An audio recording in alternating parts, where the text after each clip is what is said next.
Hello everybody, once again welcome back to my channel. So today we will see that how we can find out the Wi-Fi password by using the cmd command.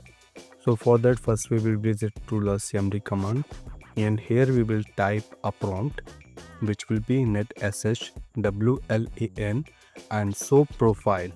On the profile we will see that which Wi-Fi network is connected with our system. So like here is the Akash Airfiber 5G. So we will put here the name Akash Airfiber 5G, and after putting this name we will type here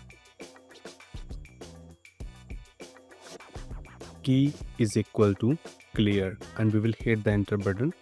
Here will be more security. We will go to the security settings, and here will be one security key and key content, which is the Akash 7890 is a passcode.